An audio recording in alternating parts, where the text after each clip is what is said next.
In 2023, the most powerful telescope in human history aimed its golden mirror at a tiny patch of sky where there appeared to be nothing. It stared at that patch for 10 days, and then it saw something that, by every known law of physics, should not exist.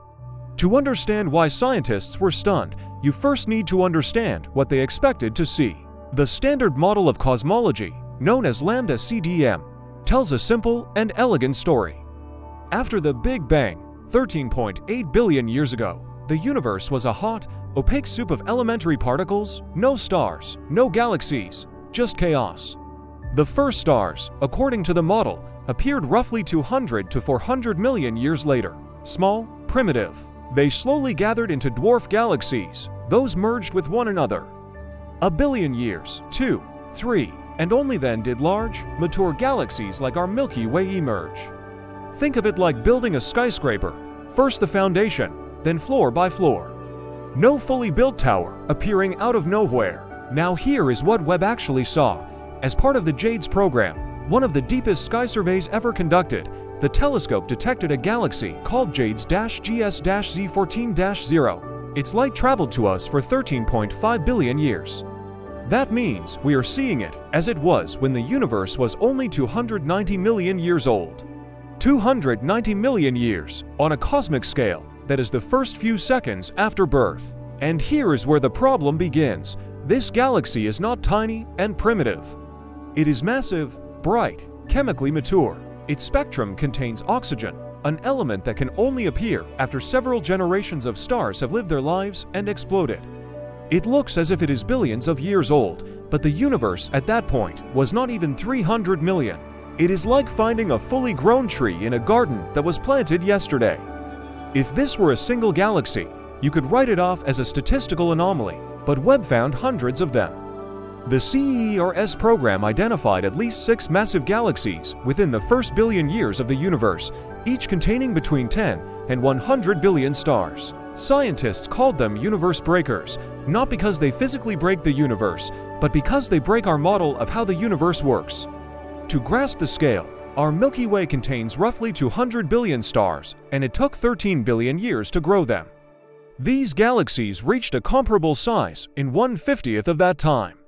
That is like running a marathon in the first minute of the race. But galaxies are only half the problem. Webb found something else that is equally staggering: supermassive black holes. At the center of virtually every large galaxy sits a black hole, an object so massive that not even light can escape it.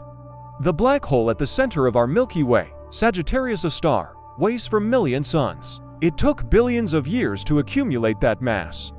Webb detected black holes weighing between 1 million and 1 billion solar masses in galaxies that existed less than 500 million years after the Big Bang. According to known physical mechanisms, a black hole grows by swallowing matter. But there is a speed limit, known as the Eddington limit. Even if a black hole feeds continuously at maximum rate from the very birth of the universe, it physically cannot reach a billion solar masses in 500 million years. And yet, they did. If you are finding this topic fascinating, subscribe to the channel. We break down the most complex mysteries of the universe with clear visuals and straightforward explanations.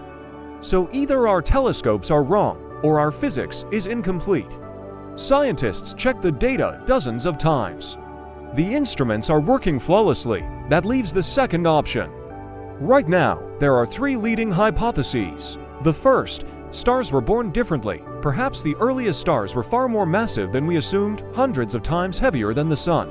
Such stars live only a few million years, but produce enormous amounts of heavy elements and ultraviolet radiation. That would explain the oxygen and the brightness. But it does not explain the black holes. The second, direct collapse. Instead of growing gradually, some gas clouds in the early universe may have collapsed directly into black holes weighing 10,000 to 100,000 solar masses, bypassing the star stage entirely. This sidesteps the Eddington limit because the black hole starts out already massive. The third, and the most radical, new physics. Some theorists propose that dark matter may have played an active role in forming the first structures, or that the cosmological constant changed over time. This would mean that lambda CDM is not the full picture, but merely an approximation. It might seem like this is a problem for distant astrophysicists. But the implications are fundamental. Lambda CDM is not just a model of galaxies. It underpins our understanding of dark energy, dark matter, and the ultimate fate of the universe. If the early universe behaved differently than we thought, it means our predictions about the future of the universe may also be wrong. We cannot even be certain about the age of the universe. The so-called Hubble tension, a discrepancy between two methods of measuring the expansion rate of the universe, complicates the picture even further. Two methods give different answers, and both appear to be correct. Consider this: we do not know exactly how old the universe is. We do not know what makes up 95% of its contents, and now we do not know how it was built. Cosmology is experiencing its deepest crisis in 100 years. But a crisis in science is not a tragedy, it is an opportunity. Every time a model broke, we came closer to the truth. It happened when Copernicus shattered the geocentric model. It happened when Einstein shattered Newtonian space, and it is happening now. The James Webb Space Telescope did not break the universe. It showed us that the universe is far stranger, far more complex, and far more beautiful than we ever dared to imagine. Next time, we will explore another Webb mystery: galaxies without dark matter, objects that should not be able to hold themselves together at all. Subscribe so you do not miss it.